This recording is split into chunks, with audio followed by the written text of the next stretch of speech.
Hello. Oh, that works. Hello, welcome. Good morning. Nice to see you. Did you sleep well? Have you seen any movies, bars, new favorite places in Sofia? Not yet. Maybe tomorrow you're gonna give us a list. You all ended up in the hotel? Yeah, good. Well, I hope. Oh, sorry. Before we start the day, there are three people who arrived later, and we think that we could ask you to introduce yourself very quickly, briefly, if you are okay with that. Just saying, what's your name, your cinemas. I will maybe go there with the microphone. That would have been my task, No, right? we need it to recording because European Commission is listening. I have to be very careful then. Hello, Europe. Hello. Hi, everybody. My name is Despina Miron. I came from Romania. I represent a cinema in Sibiu, located in Sibiu. It's an independent cinema, which is located in a mall downtown our city. Our cinema has 1,400 seats and 9 screens. And it's also a very good place for taking place some festivals, events and stuff like this. And I'm very happy to be here with you. One more can I say, the cinema was open in 2019, just before the pandemic crisis. So we know we have our ups and downs already. And I hope I can improve the activity that we are doing here by being present here, which I thank you very much. Thank you. Yesterday we asked everybody to do a fun fact. Do you have a fun fact? I drive a motorcycle. We had people who make sausages. We had a lot of... Fun fact, I don't know. Besides watching movies, I like to do some archery. Good. Okay, Thank you. thank you. Thank you so much. There is also Raul. Please raise your. Oh, there you go. Sorry. Hi, Europe. I'm Raul. I'm from Spain, Madrid. Nice to meet you all. I'm very happy to be here. It's my second workshop. I've been in Valladolid, in Seminci, in Spain. Work in the communication and marketing department of Cines Embajadores. It's a small cinema in the center of Madrid. We have now 4 screens and at least like 400 seats, more or less. We are planning to open a new cinema in the north of Spain now, this spring, so very happy to. So I'm presenting today, so you will know me better. That's all. Fun fact? People in my neighborhood, in the neighborhood where the cinema is located, feel like I'm a star because I'm always in the Instagram page of the... So people stop me like if I were a famous person there. I don't know. Can we get your autograph later on? You will see. Thank you. Thank you so much. Great applause. Oh, there's one more person. Oh, sorry. Oh. Hi, I'm Juana. I'm also from Romania. So I think we arrived late because we drove here yesterday, so sorry. And I live in Bucharest, and I have started working for the Union Cinema on the 15th of September, so I'm quite new to this particular cinema. I've worked before in film distribution, also festivals, and have been doing film stuff for about 7 years now. The cinema belongs to the National Film Archives, so it's one of 2 screens of the National Film Archives. It's the one doing contemporary programming, whereas the other one is a cinematheque. I have to be completely honest, even though Europe is watching, it's a little bit of a dingy kind of cinema, so it's not very fresh location, but I believe it has a lot of hipster potential. It can be very much improved through programming rather than, investments should come later on, but I think programming can do a lot for this kind of location. And a fun fact. Oh, fun fact. Sorry. No. I don't. This is not fun. Why does this pop in my head? I wanted to say I speak Russian, but I don't know. That's not a fun fact. I don't know. Yeah, it's very romantic language, I would say. Even. Okay, thank you. Okay, so we have to be a little bit faster right now. I would just remind you that we will have this slot called Pitch of the Day. So think about it through the day. Maybe you have an ideas from tomorrow and approach us anytime you want. And I should also have said that today is all about communication, marketing strategies, tools, means, and so on and so on. And we will start with a presentation which will be a little bit longer than we were supposed to prepare. And please, Marvin, join us. He's a marketing, audience, and technology expert. I love experts, and he will say us something about marketing strategies. And listen carefully, because after his presentation, we will do some workshop based off what we've learned. Is that? We're going to talk about the future, right? Or not? AI later. Oh, sorry. During the day as well, there will be an AI. Yes, Marvin, please join us, and maybe you can pronounce your surname. No, you did it great. Marvin Wiechert, so, but you don't need to remember the surname. Do you have a clicker or something? Yeah. Yeah, perfect. Okay, hi. Thanks for inviting me. I will pretty much do a basic roundup on digital marketing just as a short intro to today's day and today's program. And just to continue the introduction part, I'm Marvin. I speak on behalf of Yorck Kinos, which is a Berlin-based exhibitor with 14 sites spread all across Berlin. You can see some of our cinemas here. They're ranging from historic one-screen cinemas that are over 100 years old to a 7-screen cinema on the top left that was just opened 5 years ago. So there's a large span of sites spread across the city, but also spread across different audience profiles. Just a fun fact, I just adopted a puppy. You will see a cameo of him in the next presentation I do. So, and this is my first time away from him, so I miss him terribly. Okay, so I joined Yorck for the first time in 2018, which was a point where the company really thought about revamping the entire marketing and communication strategy, just based on the idea that the legacy approach was pretty much to rely on print media, on radio and city magazines, and the digital communication pretty much looked like this. The newsletter that was sent out every week was just a PDF file with the show times, because the general thought was people know about the program already. And of course, those things changed pretty much. So when we just compare it, let's say to 40 years ago, we relied on newspapers. People learned about critics, from critics about the movies. They saw the show times listed in the same paper. When they wanted to go to see the movie, they had to physically come to the box office to buy a ticket. They watched the movie, and then afterwards they left, and they only talked in person with other people about it. And of course, we're at a point where this has changed drastically, not just because we have much more media channels where people can watch movies apart from cinemas, like streaming, television, stuff like that, but also because there's seemingly infinite competition online that's grabbing people's attention and trying to hold people's attention.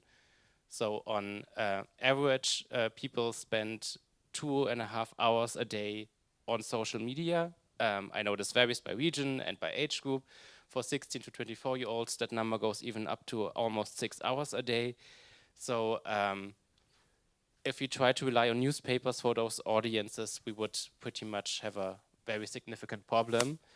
So we need to think about how to approach social media in particular, but digital marketing in general, because digital marketing covers a whole board of channels, from social media to messengers to websites to Google search. And yeah, that's pretty much if you try to compare how the customer journey went 40 years ago to how it runs now. If you just think about the multiplicity of channels that people interact with, where they learn about movies that they want to watch,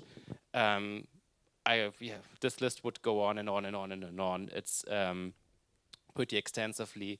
But also if you just go along the entire customer journey, you can see that other parts have changed as well. You can browse cinemas in newspapers, but of course, at least in our case, most people just type in the film in Google, or they type in cinema showtimes in Google. They might do this on other websites like IMDb, or get it recommended in different apps that they already use. TikTok, for instance, has showtime management in some countries, and they maybe compare reviews online to consider which movie they will actually watch. They will not, or in very rare cases, just show up at the cinema and buy a ticket for any film that's playing there. So also the decision part has moved a bit. At least in our case, we have an online ticket share. About 2/3 of tickets are being sold online in advance. So that's an entirely different process than just buying every ticket at the box office. And after the movie, after they come back home, they no longer only are able to tell us about the film they saw or the cinema they visited by word of mouth, but they also may post reviews on Google. They may post on their own social media channels, in their own messaging groups, and they may also reach a larger number of people than just if they have had spoken to a single other human being in person. And if you compare this, you can see that the only thing that's pretty much unchanged is the actual experience itself. Everything around it has changed and evolved, and that's why it's so crucial for us to keep up, because if we want to protect this part right here, we have to really think about how we adapt to everything that's outside that box. So if you think about digital marketing strategies, there are a few things I would just like you to keep in mind. The first one is one thing that's different than if you would just do a print leaflet or run an ad in a newspaper, stuff like that. It always, sorry? Okay. You always get data when you do digital marketing, whether that's clicks on an ad you did, how many people visit your website, how many likes a post or a reel you did has generated. There's always data that you get out of that. And the second key part is that you need to work with that data, because all kinds of digital platforms, at least the ones that people extensively use, like social media, but also stuff like Google and pretty much every major player, they are constantly optimizing their own product and own service based on those results. So this is just, as an example, a graph that TikTok released about how their algorithm works, and no need to go too much into the details, but pretty much the minute you post a video on TikTok, TikTok rates that video. It may test it with a few number of people, and if it determines no, this video will not boost engagement of our service, so it won't recommend it to anyone. On the other hand, if it feels like it definitely works and people might engage with it, it will push it to a much larger audience than you could generate on your own. The third part is digital marketing is constantly changing. I've started working in digital marketing 12 years ago, and everything I knew back then is pretty much ancient history and almost irrelevant today. So while legacy media has pretty much stayed the same, and if you have done the design for a flyer or your programming booklet, you may need to update it a few years, every time a few years, but the process itself still is largely unchanged. And when you work with digital marketing, you not only have to process your daily business, but you also have to keep up with what's changing, what's happening, and adapt pretty much every year and every day. Fourth, I've talked for now about the organic part of digital marketing, with the example of TikTok, when you do content that resonates and the platform itself pushes it to more people because it feels it's beneficial to the platform as well. But there's also, of course, the second pillar, paid marketing, digital marketing, where you pay for your content to be distributed to a more wide audience. And it's important to keep both parts in mind and not be shy of spending budget in a paid space, because it's getting increasingly harder to really just work with organic content on your own. of course, companies like Meta or TikTok really incentivize you spending money on their platform because it's their business model. And if you just go on organic stuff on your own, you will have a much harder time reaching people on the platform. And lastly, going back to the wisdom of 12 years ago or 15 years ago, right now there's not really one platform that you could use that would reach every age span or every group of your audience potentially, because a single platform that covers every kind of person does no longer exist. You could argue that 15 years ago Facebook was a platform that pretty much everyone used, from youth to elder people. But right now, the media landscape in digital space has fragmented in a way that you will get less results than thinking about individually. If you want to do, for instance, a young audience push, it might make much more sense to think about if Discord or TikTok would be right places to work with. But of course, you will not reach these people if you want a young audience push if you go onto Facebook, because Facebook is a product that's rarely used by people under 40, at least in most places. I know it differs from country to country a bit. But the important part is that you need to ask yourselves, who am I trying to reach before you set up a platform? And that you really are not shy about thinking, okay, I know if I go along with this route, I will not reach this kind of audience group, but I will definitely reach another part of audience group that I want to work with. And yeah, in this kind of space, it's important for us to really think about our own cinemas as brands, that we are the ones that are guiding people not just to the process of buying tickets at the box office, but the entire customer journey, that we are a place that people go to learn about films, learn about film culture, learn what's playing, learn what films are how well received, and that we take a much larger space in the entire ecosystem of people's daily lives than we potentially used to a while ago. And that, on the other hand, reaches us to what I call the art house paradox. Sorry. Like I mentioned, we need to make the most out of digital marketing tools, out of the platforms that people use. We need to use the latest technology. We need to work out how the algorithm works for those platforms, what kinds of content it rewards, in order to get attention by people. But on the other hand, if we do that, because our key value to our audiences is that we are not Netflix, we are not Google, we are a local independent art space. So we can't exactly do it like Netflix or other companies might do, who are just working with big data and really optimizing every single thing so it's read well and received well by machines.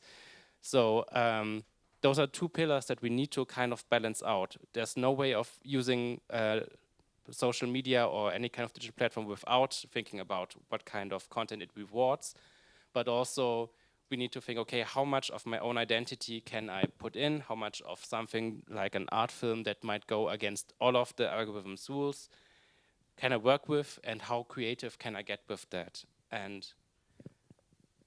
if you don't do that, I mean, that's a great example from a comic I pulled, it will only be received like another e-commerce site, and that's not the reception that we want to be going for.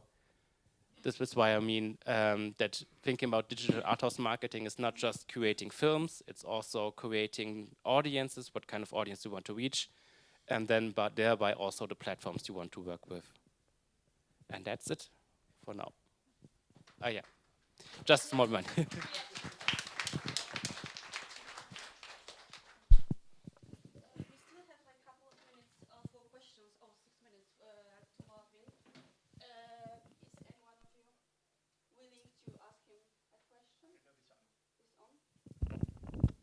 Sorry, yes.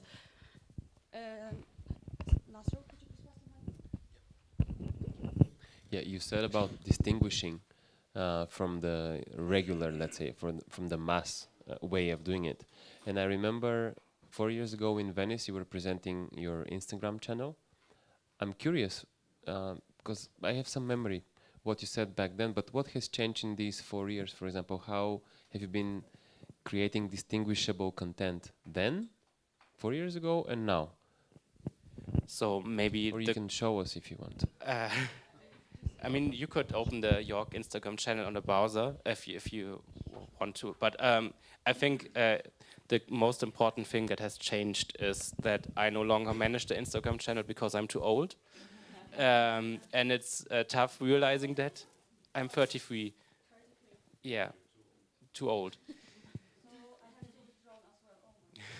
It's the question of who you're trying to reach. For us, it was really, really important just coming out of the pandemic and to think about, okay, we have such a large group of young audience members who studied or had their most key moments during the pandemic, during lockdown.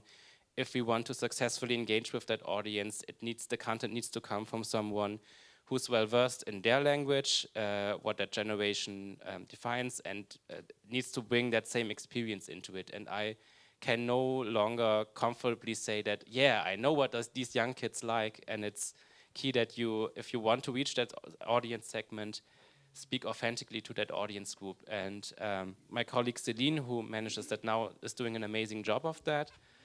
And sometimes she posts memes or reels that I don't understand, and that's the best sign. Are you also too old for Facebook, or only too old for TikTok, or too young for Facebook? Yeah. Yeah, I'm. Is there a difference between who is too old to manage which platform?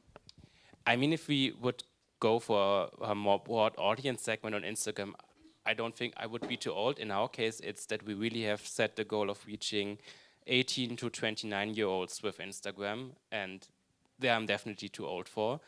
But for Facebook, we have like a much higher audience age group that's still using the platform in Germany, and we really use that more for broad programming content because they don't at least our trials to published some more kind of film culture related stuff there was not as well received as just like programming announcements and photos of our cinemas. So in general, we deprioritized Facebook a lot by just saying, okay, all resources we put into social media are largely generated towards a younger audience, because for older audience groups, they tend to subscribe to our newsletter more, and we have more direct means of communication with them. So that's why, in general, the social media budget is heavily allocated to young audience members. What is your opinion on blog content, apart from SEO goals? Sorry, a blog content? A blog. Do you think it's still relevant? I think it's still relevant if you have something interesting that keeps people coming back. I think the challenge is that you need to think about ways to structure it, that there's a reward in visiting more than once, so that you think about, oh, I want to see what the next thing is, and I want to read about it again. And I think like if you have a great overarching story that you want to tell with the blog, for instance, you want to maybe share impressions of festivals or special events you're doing there, or say, hey, this is our blog about our sustainability journey and how we changed the cinema to make it more sustainable. I think you would need a great pitch that instantly communicates what the blog is about. But then I think it can work very, very well, and you can also combine it with advertising it on Instagram stories or on other platforms to really say, hey, we have a new post on our blog that's about this, and this post is about that. We have time, for one more question. Hi, I'm curious about Instagram. Like, I want to know, how do you organize regarding HR? Do you have like somebody employed just to do Instagram, or you are outsourcing this person, or many people? Because I also want to know, how do you organize that something goes like live on Instagram, like stories from the current happening in the cinemas and stuff, you know? Because then if this is one person doing it, then this person has to be like 24 hours in the cinema. Good question. So we have someone employed that's just covering Instagram and other social media platforms, but with the focus on Instagram. that's the benefit of having a cinema network of 14 cinemas. There's more happening, and there's also more customer requests going in directly to Instagram. So there's really, really commercial value in that. In terms of organizing, I feel as a cinema, I wouldn't underestimate how that. So we don't do much live content. We often wait until the next day if we want to post something that's happened the evening before, because we realize that to people who are not part of that evening, it doesn't matter if it's 3 hours later or the next day compared to if it's happening right now. So we work a lot with publishing software called Agora Pulse, where you can schedule content in advance. So stuff is posted on the weekends automatically, stories are posted automatically on the weekend, and we try to keep the time that people have to spend on it working to a minimum and have clear office hours for that, so nobody has to give up their private life for social media. Additional question, if you have like some message from, additional question about if somebody from the audience has like an urgent question on Instagram and in private message, you know. Yeah, well, yeah, but you know, it's like also the responsiveness is also very important, you know.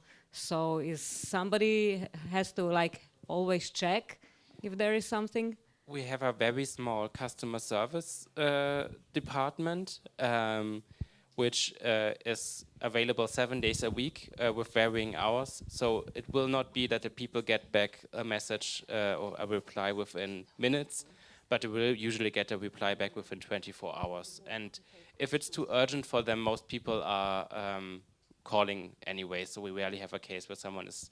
I mean, we had one message where someone was like, the volume in the auditorium is too loud, please turn it down.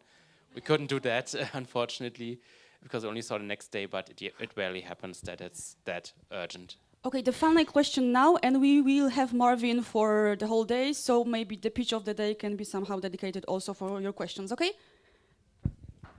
So have a question about TikTok. I'm way too old for TikTok, and I leave the marketing for my colleague because I have no Facebook, no social media, by my own private reasons.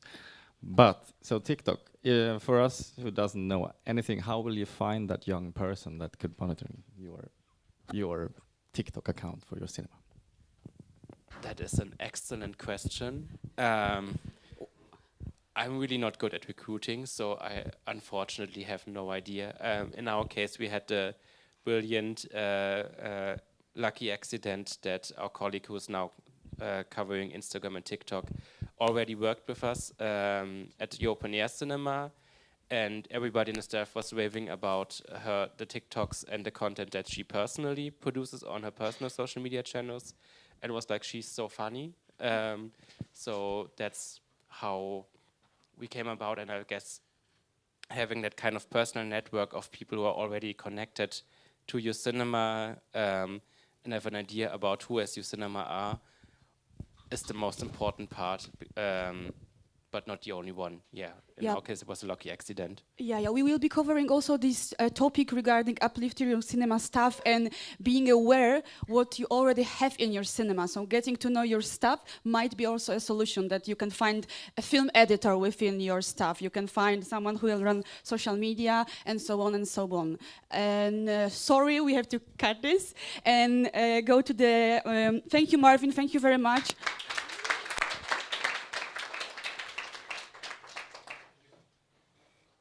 We're going to start the first session, and I would say a marathon and a very short presentations of 4 of us. Yes, starting. Always. Can I add one thing? Because I really liked your questions, and what I'm hearing in those questions is, hey, I see something interesting from Marvin, and I would like to use it for my own cinema, but my cinema is only 2 screens and his cinema is 14 venues. How can I make it my personal thing? So you can also rephrase your question, like how do you do it with your each art department, and turn it into a pitch. And we can do it in the end of the day, like the pitch of the day. So my pitch would be, hey, I have a problem. How can I solve it? My problem is I don't want to ask my colleagues to be 24 hours available. How can we solve this? That can be a very nice pitch of the day. So we can use that. at the end of the day, and then we can debate on it each other, or we can do a group work, or etc. So that's the aim for the pitch of the day. Yeah. So rephrase your question perhaps into a problem, and then we are going to solve your problem all together. That would be nice, right? Okay, so let's leave the fun for the last part of the day. And shall I invite Adrianna Skornicka, my colleague from Poland, Poznan, Kino Pałacowe in the castle. She will be talking. Her theme of the presentations is enhancing cinema brand presence within a multi-faced public institution. Huge castle. I've been there. Please join us. Oh, you see on the picture. Yes, applause is something what we need. Adrianna, 7 minutes. Start from now. Yeah, I can do it like in 3 minutes because I can speak really fast, so get ready. So yeah, that's the famous castle for those who haven't been there yesterday. It's an old castle in Poznan that was actually built for Hitler, and that was said by me as a fun fact, but I know it's not so fun. But yeah, I'm gonna tell about enhancing the cinema brand with this institution because also I need this thing. To tell you like what's the case of my cinema. So this is a logo of Kino Pałacowe, where I work, where I spend my beautiful days. And that's the logo of Zamek Culture Center, as you can see, Centrum Kultury Zamek in Polish, because Kino Pałacowe is a part of the bigger institution, the public institution, the Culture Center, that is actually collecting all the people working from different forms of art. So as you can see on this slide, that is my department, the film department, because in the castle we have about 15 departments. It's also counting departments such as financial and administration, but also when it comes to other arts, there is a film department, there is a literature department, performing arts department, and many, many others. So the topic of my presentation will be how to like stay the cinema when you are actually like a department in a bigger institution, because it's not so easy. Yeah, I wanted this one. So actually the first thing is that we as a film department are the only one that has our own logo and also have like a different name, because other departments work as the departments. And in the public like knowledge, we are the Kino Pałacowe, and people know Kino, which is not also so easy to keep this brand, because it's not like we have a very special venue, like we only have one part of the castle for our cinema. It's that we have 2 screening rooms. One is for 130 seats, the other is smaller for 50 seats. But they are in different parts of the castle, even like in one of the wings, fortunately. But still, it's not like we have very separated area to have cinema. So people don't always think about us as cinema, more of the cinema in castle. But it's not only like downsides about that. I think that it's actually a lot of opportunities that we can use, and I'm also gonna tell you about it. But coming to the things that we do separately to like keep the separated brand, it's also our social media channels. There are separate profiles for the Culture Center and for our cinema.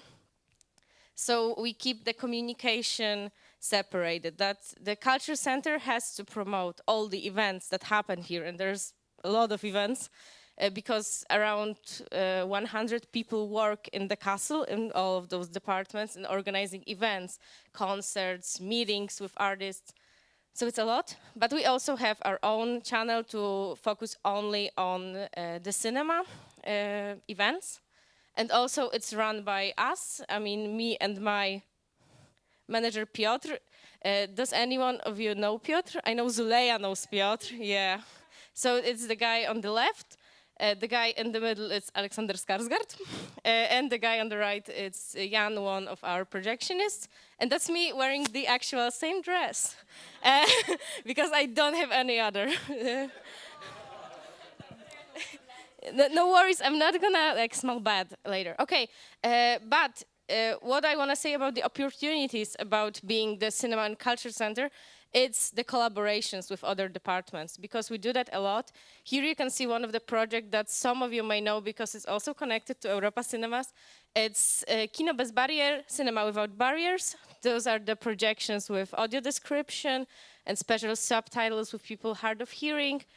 And also with translation to Polish Sign Language, because as probably some of you know, the subtitles are not enough for people who are deaf or hard of hearing, because they sometimes doesn't know Polish. They know Polish Sign Language or sign language of your country. So that's the project that works mostly because we do it with Public Programs Department. How many time do I have left? Okay, great. So the Public Programs Department focuses on programs that are dedicated for people from minorities, that for people who like need something more than like majority. And it's not, doesn't mean that it's like special for them. It's just about creating programs that are available from the beginning, not that you have to adjust them. But there's a long way to do that, and that's why with Public Programs Department we can make those screenings 2 times a week, and the tickets are also very available because they cost 5 zlotys. It's like less than €1 for a screening, so it's very little, but it's without barriers, and we also mean economical barriers by that. So that can only work because we can collaborate with them. But also we are collaborating with other departments, like for example, when there's an art exhibition, we can make special screenings connected to that exhibition. So it's like we want to be our own brand, but also it's not like we want to say, no, we're not part of the castle, we're just a cinema. It's more of like, it's part of our identity to be part of the cultural center. I have very little time, so according to the STAR approach that I was suggested to use in my presentation, I want to say like what we achieved. And now that I see it, it seems like bragging, because yeah, like we're one of the most recognizable art house cinemas in Poznan. Yes, we are. And the most profitable department. Oh my God, it's so much bragging, sorry. But what I want to say about the satisfying and differential program, which is most important from those 3, it's that being part of the place where all forms of art can work together is also that we can make exhibitions on screen, which is very interesting. And what can we improve? Like basically everything, because we want to work better, like marketing strategies, getting to know our audience and respond to their needs, external cooperations, and that's what I'm gonna learn today. Thank you. Big applause for Ada. Thank you, Ada. Thank you, Ada. You've made it. You've made it. Huge congratulations. Did I like really fit in 7 minutes? Yes, yes. There will be, or there won't, but probably we will manage to have 5 minutes for Q&As afterward to all, after all presentations. So next one, Oana Furdea, Union, Bucharest, Romania, rebranding the cinema's identity through social media. Please pass the mic. Thank you. Big applause. Always helping. Thank you. Go for it. Alexander? Alexander, please. Oh, there. We on? We don't.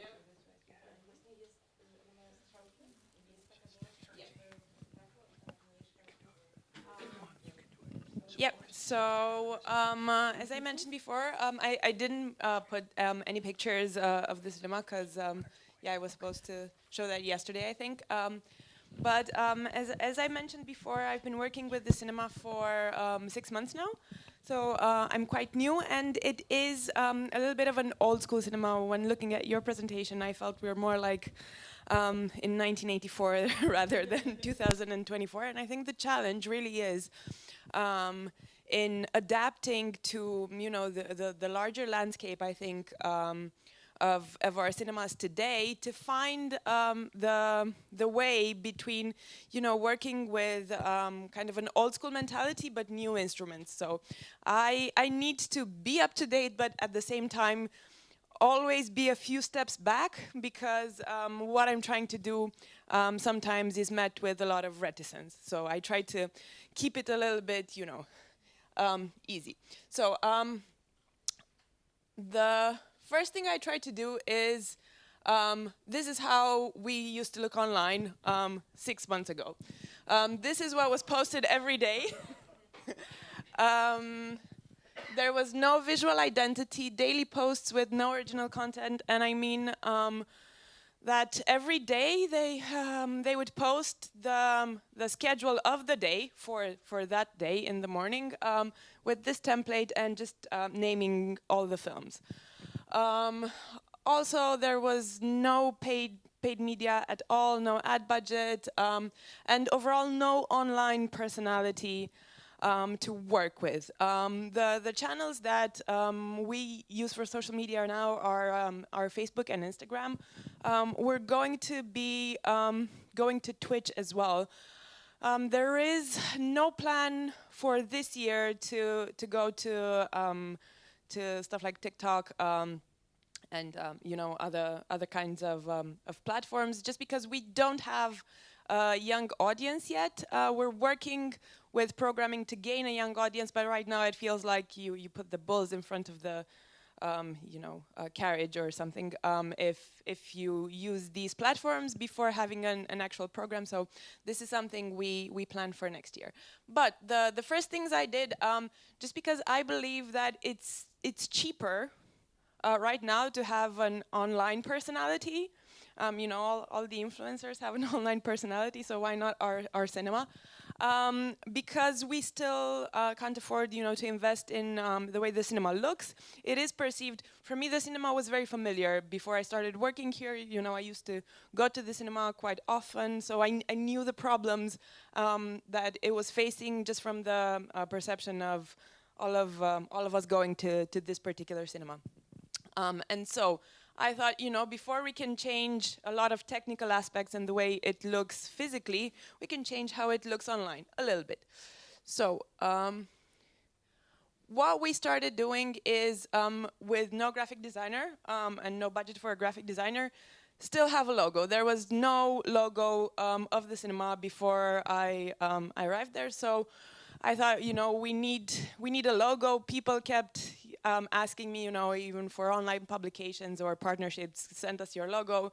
Now we have this logo and a little bit of a visual identity with a presence across multiple platforms, as I mentioned, and a dedicated coordinator. So even though it's just one screen, I still feel that aside from myself, who is doing the coordination of the cinema, and we have 2 projectionists and 2 cashiers, and the financial department that is part of the National Film Archives. But there isn't more of a team, so I really insisted that we externalize our communication, just because I feel that, you know, this is quite necessary, and we tend to do that, especially if we don't have a lot of resources. We tend to say it's not necessary, and there's a disbelief in having your team on board, maybe. Yeah, sorry. Going faster. We now have a dedicated coordinator who is doing the weekly editorial plan, and we do have a meeting where every week where we try to talk about the films that we are screening and our curating plan, and not just put up our program, but say why we like this film, why we believe you should come and see this film in our cinema. It looks like this now.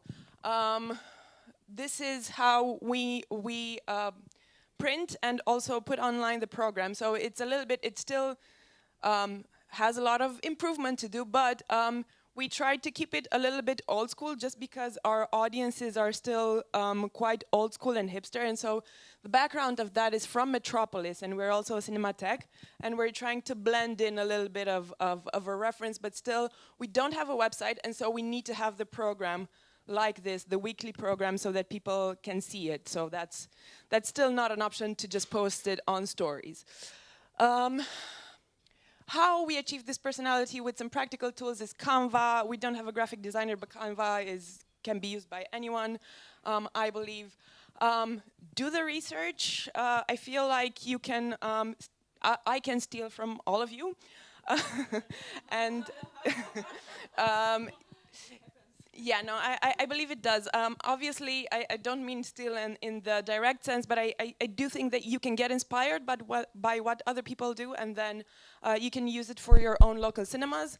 Also, we try to allocate now, we're just starting a little bit of a paid budget, not for a particular film, but for event screenings with Q&As that bring in a lot of audience.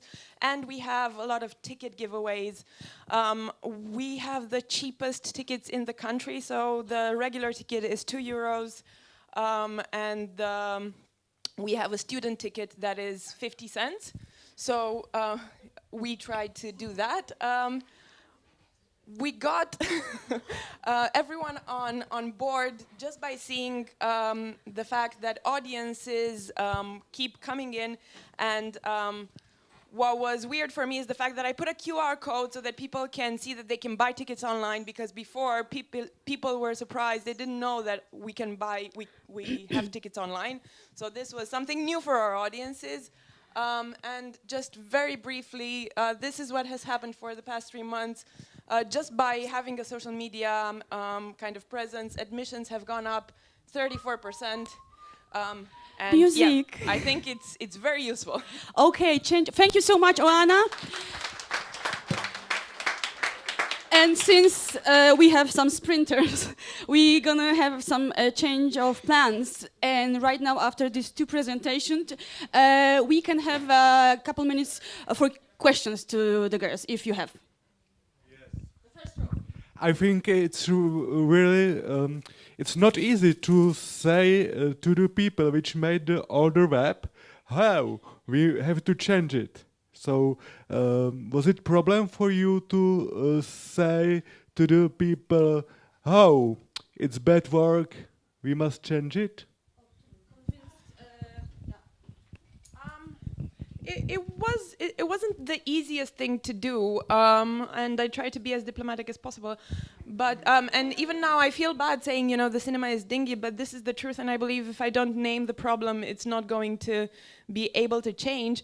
But what I tried to do is kind of the best thing that has happened was the fact that I was able to convince them from the beginning that we need a social media person and a communications person. And since then, you know, just by seeing results really skyrocket like every month, it was easy to say, okay, so now I need that as well to make it just a bit better. And I was also a bit proactive. No, for example, with the logo, I tried to say, you know, we need a logo, we need a graphic designer. They didn't think it was important, so I made the logo. And then, you know, they said, oh, this looks nice. So they get a bit on board like that. I also realized, you know, the logo is not a professional logo, but hopefully this is the first step towards a professional logo. So, yeah. Thank you. Anyone? Two microphones. Great. So, yeah, do you have a dedicated person who runs social media now? Sorry. So yeah. Sorry. So now there is a person that runs social media for this cinema, and I am hoping it will be the same person that will soon be running our Cinematheque hall as well. You had a question? No. Okay. Thank you so much. So right now, please join us, Claudia Placucci, sorry, Cinema Eliso Italy. How to boost your community engagement with Instagram? Ah, okay. Sorry.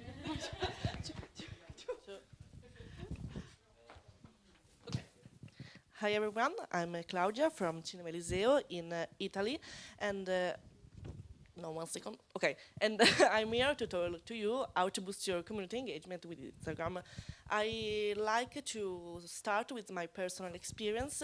Cinema Eliseo is a 4-screen cinema in a small city, so we have to promoting very well our work to reach a lot of customers. Okay, in 2018, our communication tools used to be 5: Facebook, newsletters, flyers, voicemails, and website. The first 4, Facebook, newsletters, flyers, and voicemail, worked only for an adult audience. So we had a task. We wanted to increase the young audience. We wanted to promote events that we organize and build a loyal community.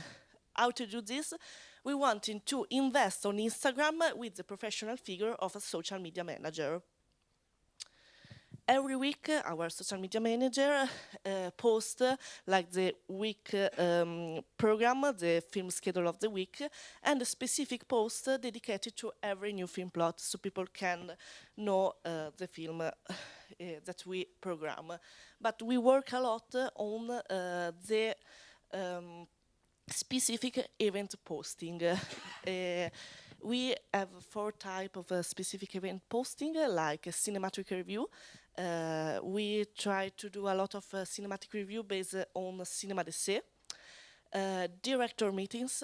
We try to organize frequently meetings with actor and director. Promotional events. You can see the June marathon. With we organize a marathon with a free buffet between the first screening, the screening of the first film and the screening of the second one. And Eliseo Film Club. Eliseo Film Club is a club that we built this year. It's a space where people who love cinema can meet each other and talk about cinema. The meetings are there is a colleague that directs the meetings in Eliseo Film Club. This type of events attract the largest audience and promote loyalty, because we find that a lot of young people like to search information about events on social media like Instagram.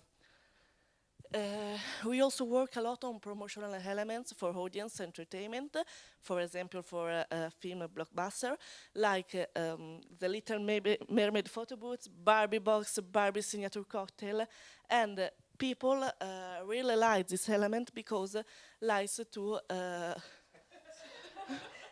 my God! Okay, attention.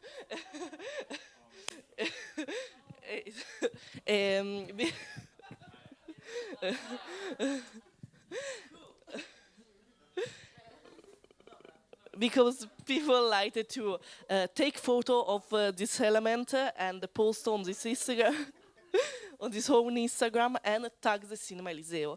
So this made a more loyal community and reach a lot of people. I can see some result, for example, of a reel that we made for Barbie premiere. In the first night of Barbie, we made the Barbie box to take a photo. We made the signature cocktails called Barbie and Ken, and we take photo and a short video of everyone who wear pink, and a short interview at the end of the film. With all this material, we made a reel that we published on our Instagram, and these reels reach a lot of accounts and a lot of non-follower accounts.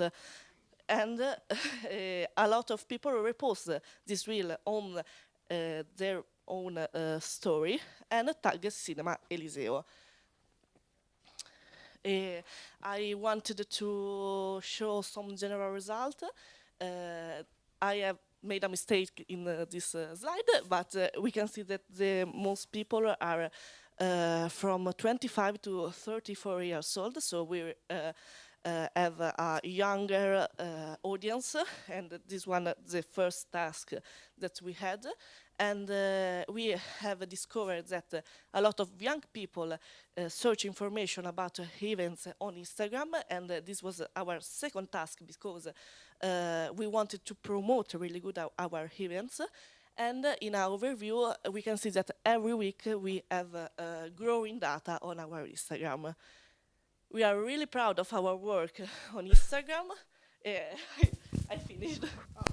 And thank you for your attention.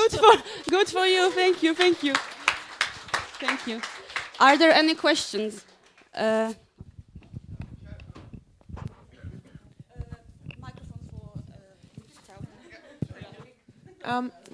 So I wanted to ask you because you had a slide where you talked about okay. If no. you I don't know. I wanted to ask you about your cinema reviews actually. Yes. Are you comfortable in doing that and posting reviews, that are either good or bad about a certain film? And how do you fit that in with programming? And do you have problems with distributors afterwards, maybe? In cinematic review, we try to do only film d'essai that are not in our weekly program, because are films that not everybody like to see. For example, this is a 4-hour film, and it's only for a day, not for a week. Okay. Your question is about distributors. Yeah, I'm also considering posting some of the reviews that are going around our local media, but I'm not entirely sure whether that wouldn't damage my relationship with distributors. It's not my own personal opinion, obviously. It's just the general reception of a film, but No, I'm a bit I worried don't think about so. that. In our cinema, our distributor doesn't make problems for cinematic review, because there aren't any cinema that distributed this film. So we do, and they are happy. Okay. Thank you. I can share that in our cinema we have a board in which each viewer can write down, old-fashioned, a short review with our logo on small papers, and they pin it. And usually they write good reviews, but when I find something controversial, I always put it on Facebook. I don't even have to, let's say, fight for the movie, because on comments everything is happening, and it boosts. The posts have very good numbers because people are, they actually between them there is a conversation, and it makes everything for our social media. It's very helpful. But usually there are not like very bad reviews. Although I'm like 100% know that Polish distributors are following our social media. From time to time they are suggesting something, or but this living like a controversial opinion does very good in our cinema. Any other questions? No? Thank you, Tom. No questions. Thank you. Yes, applause is very helpful for anyone who's speaking. We're actually gonna have more time, but let's have Raul, who joined us today. Raul Forcada Delicado, Cines Embajadores, was it perfect pronunciation? Say yes, please join me. Madrid, Spain, and this will be combining English and Spanish. Targeted digital marketing. How are your own? You are your own best embajador. Yes. Perfect. Perfecto. Thank you. Thank you. Go on. Well, sorry for my applause at the beginning and applause at the end is very needed. That always helps. Thank you, guys. Thank you. Thank you. Thank you. Sorry for my English. I will need to read a little bit, but thank you. Okay, so, well, as I told you, I work in Cines Embajadores since the first day, but for 2 years now, I've been working in the social media and communication department. I told you that we have like 6 screens divided into different cinemas, but from the beginning, we have given great importance to our digital communication through our newsletters, but above all, through our social networks to reach an audience that may not be ours, but the products we want to offer. As you can see in the next one, this is a current example of our numbers nowadays. Our most powerful channels on social networks are Instagram and Twitter, and also we have like more than 6,000 people in our newsletter and in our website newsletter, and the subscribers that go to the cinema and just subscribe to it. We are 3 people working in the marketing department. My partner Patricia and my boss, that is Fernando, that is also the programmer of the cinema, so we are really connected to each other. One of the most important things is to know your surroundings. Cines Embajadores is in a residential neighborhood, really close to the city center, with a lot of cultural interest, but no nearby movie centers.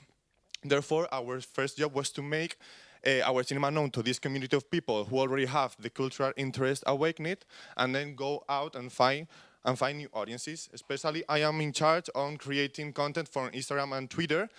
because we noticed since the beginning that our audience is mainly people over 45 years old, with an average of significant impact on older people. So therefore, one of our objectives was to make that interest also in young audiences. Especially to achieve this, our content we create on social networks is more innovative, more attractive, more personal, and always following like the trends of the moment. Well. We publish an average of 6 stories a day and 3 or 4 reels a week, like week, 6 tweets a day. So, what? Oh, okay. Well, this is an example because I start in a video weekly that's called 3 Reasons, in which I tell the most important news in our weekly billboard. This is a way of what we do in Instagram and also in TikTok. So over the time, our social networks have become also a way to have fun, to let the creativity grow, and through challenges, video, and also cinematographic cultural news, like covering the Goyas that are our National Film Awards and also the Oscars. You have more examples here.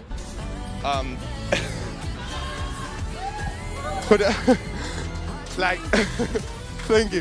Who doesn't remember the mythical battle last summer between Barbie and Oppenheimer? So we turned it into a dance battle in front of our cinema this summer. This is an example of when we put the Lord of the Rings saga, we recreate the universe of the Hobbits and Gandalf. Gandalf is myself. Of course. And the last one is a reel that we did for when we broadcast the Goya's Gala in my cinema. With free popcorn, and people can just watch it and with us having a good time. So it's important to think that if we do a lot of events in our cinemas, but we don't show to the audience what we are doing, is like we don't do anything. No, he looks like, but no. So these are some examples of what we are doing now. So yes, we know that each content we create for each platform reaches a very different type of audience. So therefore, our language on networks is really different for each channel.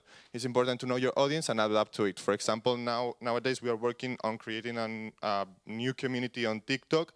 Last week we grow like 200% because we have some videos going viral on the internet, so we are really happy for that. But we know that these social networks goes with the young audiences because our public, with our adult public, is also really interested in our newsletter, and actually is the channel that goes that has like better results on ticket sales. So thank you for listening to me. Good work, good work. I have to prove my English, sorry. You're very, very fast. If you have any questions for Raul, please feel free. Yes, thank you. I thought about now we saw that you were showing Barbie and Lord of the Rings, and those are movies that find their audience anyway. What about movies that are like more art house? Do you also do like clips for them? Yes, we also work really connected with the distributors. They always give us like some tips or examples to work with them movies. But we also have with my team, with my marketing team, we have like a really creative people that work for us. So we are always like thinking about new ideas. It's more complicated with like movies, like small movies, but we always try to do something. For example, with the Goyas, for example, we try to put the Zone of Interest, Poor Things, and those things were like in a same period of time in our cinema. So we just, if you watch, like you can have some offers if you watch all the Oscars movies, and then you can have a free entry for another one. So it just, I don't know. Any other? Oh. Yeah, I have a question, I think, for everyone who had a presentation. I see that there has been like a recent evolution on how you're managing the social media branding and identity and so on. Has that also been going on together with a change in programming, or is it exactly the same programming that you're trying to sell differently? I don't know if I understood good. Like your changes into social media communication tools, do they go together with programming? Yes, yes. Yeah. Al mismo tiempo que hay cambios en el Yes, as I told you, Fernando, who is also my boss, he is the programmer of the cinema, so we are really connected with all the changes that can have. We have a lot of changes like weekly in the cinema, so we do it also in social networks. It's really connected. Like we are in the same way. We work in the same way. Thank you. You have big community online and you have very great videos. Do you have any way to measure if this actually brings more people into your cinema, or they just engaging online more? We work with Metricool, that is a platform that we use to program tweets, for example, and post on Instagrams, and they give us results of how it works.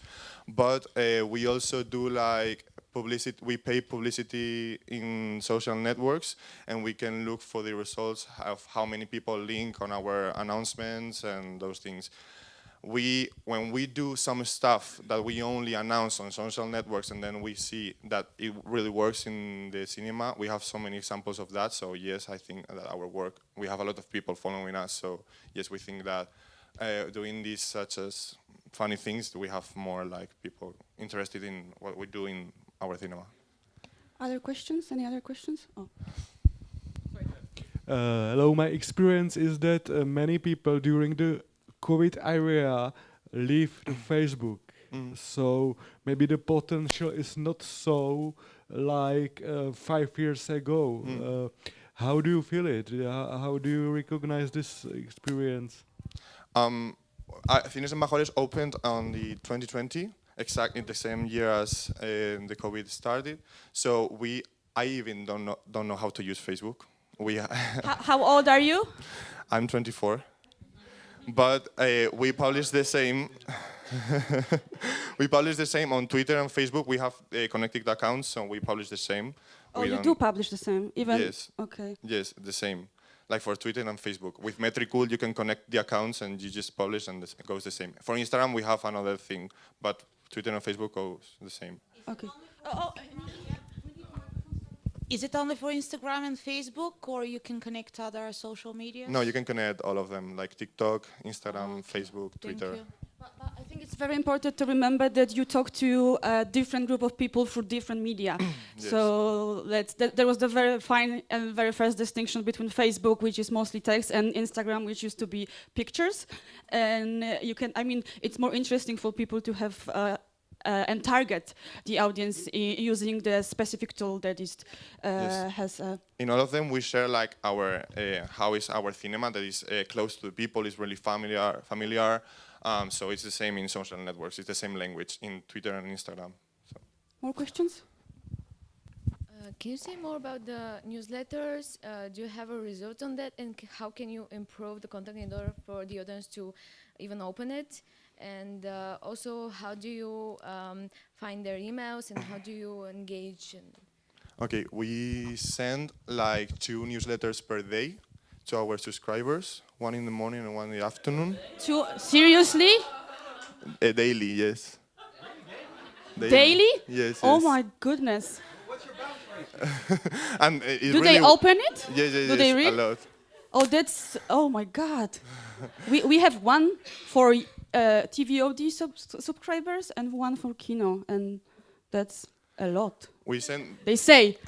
We have a community of people that are our subscribers that go to the cinema and just they give us their data and we can send them the things. And we do a lot of events in the cinema, like Q&As, the directors are coming and those things. So we just put the link. We do a like a Canva with, we do an image for the event specifically for each one, and just people just read and link. Bye. What is the percentage of the openings of the? Because in MailChimp you can see it, and how did it grow? Yes. What kind of ideas did you use? I think we have like a 40, 50 more or less % of opens. 40 or 14? 40. Okay, 40-50% of the total. There were always a question about how do you find the emails? You cannot find them, but how they subscribe. Yeah, they subscribe in their own cinema and also in our website they can subscribe. And these people really interested in culture and things. Our neighborhood is a really cultural neighborhood in Madrid. It's full of theaters too, but all of them are very small theaters, small cinemas. So people are really interested before we opened. So you don't only give them the program, but also some kind of information about the films, like reviews. Like that? We send one newsletter about the whole program weekly, and then 2 daily of the events we have, because we have events Per day, like you talk about, like when on Monday you send newsletter about Monday events. No, like maybe for 2 weeks and yes. Who does it? My partner Patricia and me. Okay, that's impressive. Anyone else? I see that Claudia and Raul presented us totally two different approach, because Claudia mostly show us the feed with there you go, with graphics connected with the films, and then Raul they, by showing their clips, they also showing the cinema, and I was wondering whether you also post or make stories in the cinema with the staff, with the people, sharing, you know, how the cinema operates daily from inside, because I find it interesting for more clicks on our social media, actually. I don't understand the question. Do you only share the graphics regarding the films, or maybe something like pictures of you doing popcorn? I don't know if you have popcorn in your cinema or something like that. We don't share in our Instagram our personal stuff. I mean the personal stuff, the stuff you do in the cinema. Well, I don't know, when you go through the corridor and see something funny, or you met someone, or if we like presenting yourself to. In Instagram, no. Any other medium? No. Okay. Because our co-worker aren't really okay with the publish himself. Without presenting a person, for example, like going through the screening room. Oh, microphone, sorry. Like, I don't know, let's say it's the beginning of the day and you're opening the windows to get some fresh air, and I don't know, or maybe doing a tour in the projectionist booth and so on. Okay. Yes. Yes? Yes, but no. But no. The answer is, if we post this on Instagram, no, never. Any other questions? Do we still have time? Or we do? What do we do? Dance? Do you want to stretch, or do you want to say something and ask? Maybe we can come back to Adrianna, if you. Oh yeah. Yeah, Adrianna, thank you all for the presentations. They were great. I just want to say, yes, in Poznan, the palace. I see that you branded the Kino Embajadores, but you also, I saw that you branded your cinema that you don't have popcorn and you don't have. It was in the image, right? So that's what you brand yourself like as something unique. And my question is regarding the Kino Embajadores. You also use Kino Novo Horizonte there. So you have a very strong partner inside that. So how do you corroborate? How do you find that partnership? Because their brand, I saw that logo, and I instantly saw that it was Kino Novo Horizonte was involved. Yeah. So you use partnerships with also very clear visuals. So even I, who is not in Poland, know that this is something that I know it's. How do you communicate that? Okay, so the history of Kino Bez Barier is that it started in Poznan, and for a couple of months it was only there, only at our cinema. And then 2 other cinemas joined to the cooperative program. It was Kino Nowe Horyzonty and Kino Echo Jarocin. Jarocin is a smaller city than Poznan, and Wrocław, where the Nowe Horyzonty is. So Jarocin has 1 screening per week, and Nowe Horyzonty have also 2 screenings, but at the time that is good for them, because in our cinema it's at 11 on Tuesdays and at 6 p.m. on Thursdays. And Nowe Horyzonty has slightly different schedule, but it's also about adjusting to the schedules of people who go to some rehabilitations and stuff, because the 11-hour surprisingly is very popular for them to go to the cinema.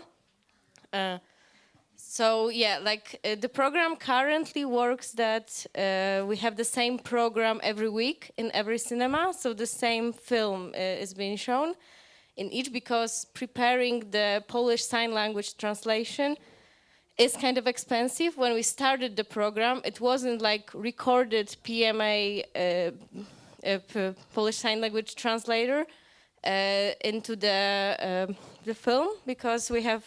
Okay, I can stand up because this position is very uncomfortable. So, okay, because we have to prepare the audio description and the translations to the film for every week, to every cinema. But when we started the program, when the Kino Bez Barier was only in Poznan, the translator to Polish Sign Language was live. There was just a person standing next to the screen and translating.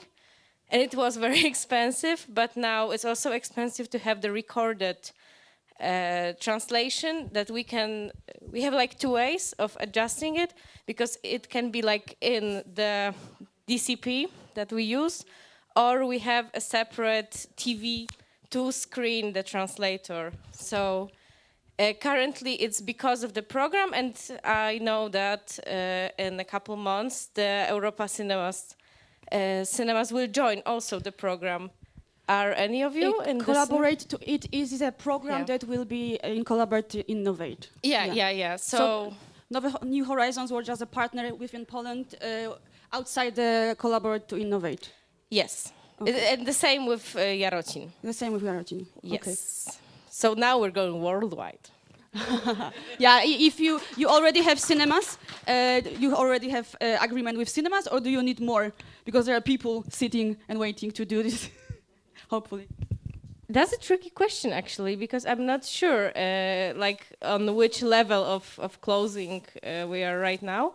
Because as I said, this program can work because we're doing it with a cooperative of the public department, public programs department, because it's a lot of work to make those screenings work and also to communicate with audience, because Kino Bez Barier shows how important it is to reach the audience, to let them know that you are open to let them visit you, to make a screening for them.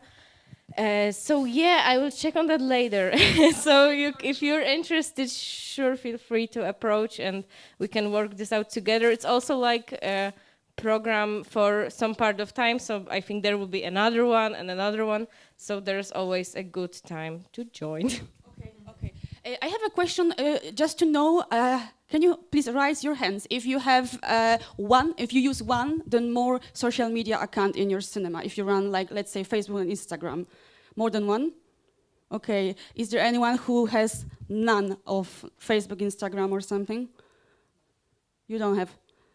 Do you want to explain or say why, or do you plan to have one set up? Facebook or Instagram? I was on Facebook 10 years ago. The cinema is on Facebook. Yeah. But I have a question. What is your approach when you have multiple cinemas in different towns? Do you make different accounts for each one, or you just have one account collectively? Yeah, and those one who has more than one cinema can answer. Yeah. Hi. So we have one major account, and we run 12 screens up to 30 during the summer season, depends on the time of the year. So we have one major account, and on that account we post like some general news and also a touring cinema. And then each city has its own account on Facebook and on Instagram because we think it's easier for the audience to find us under the name. So name of the project is Kino Mediterrane, and then we attach the name of the city. And then for each and every city, we attach a different name.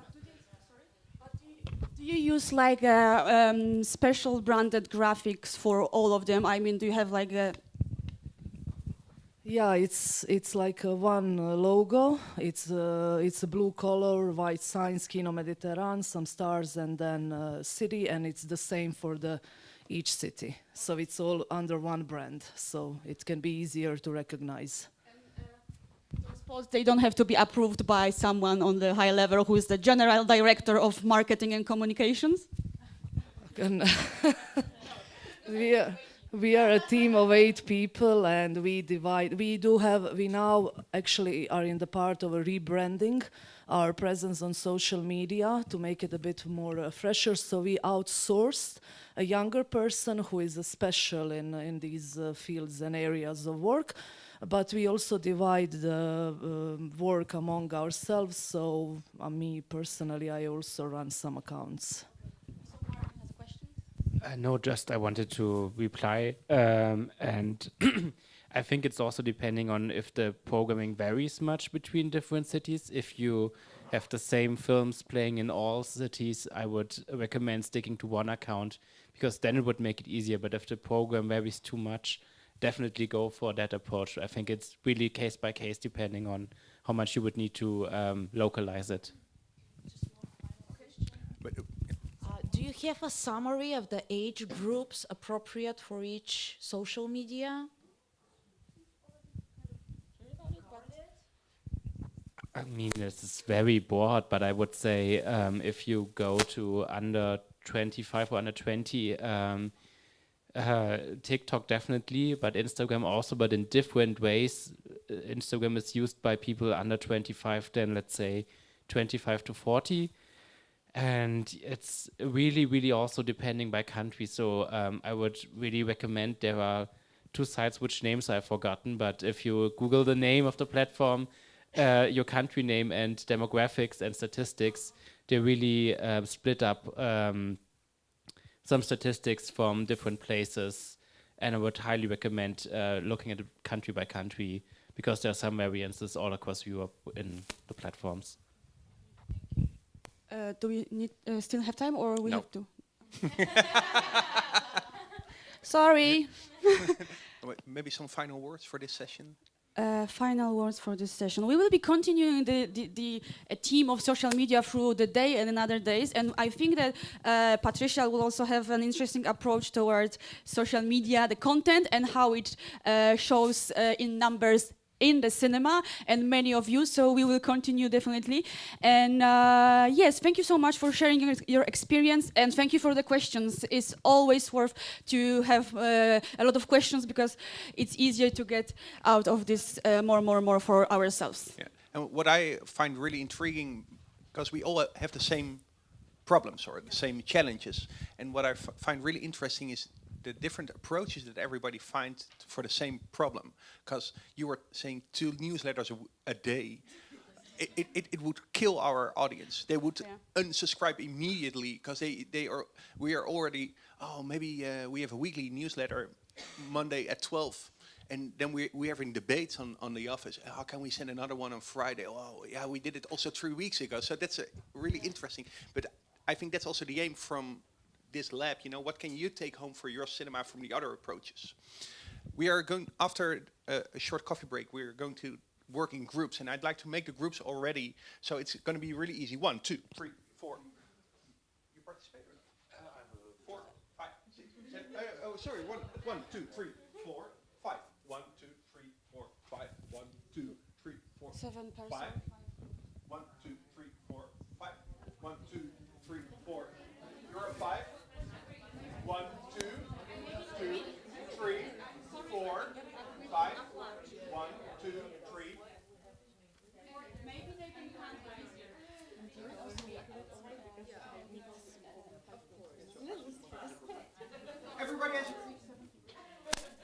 Everybody has a number? Okay, get your number and then we. What number would you like to have? What's your lucky number? No. What? Then you're not a group worker, right? 5. You're in group 5. So you have a number. So we're gonna have 5 groups for more 7 people per group. So 1. But you count from 1 to 5. Yes, 5 groups. I give them a group number. Ah, group. Okay. Yeah. Okay. Coffee? Coffee, yes. But we were supposed to give them the topics. Yeah. Before the coffee. Oh yeah. So sorry. You have to right now collect your group, and within this group you will have a coffee. And during having a coffee and then a short period of time, you will discuss a topic. Each of the group will receive a topic, and the topic will be on digital marketing. Each of you will be obliged to prepare and present a digital marketing strategy for. So please make us see 5 groups? You said 5 groups? 5 groups. Yes. And then 2 of us will approach each groups and we will inform you about the topics. Is it clear? So coffee and working, so it's not really a break, but and then let's go on. No worries, because we're gonna have like a half an hour more to do this. But we thought that maybe during the coffee you can start. Are you still alive? Yeah, but how many people do you have? Like, how many people do we have in total? I don't know, but it doesn't matter. Okay. Okay. So maybe you can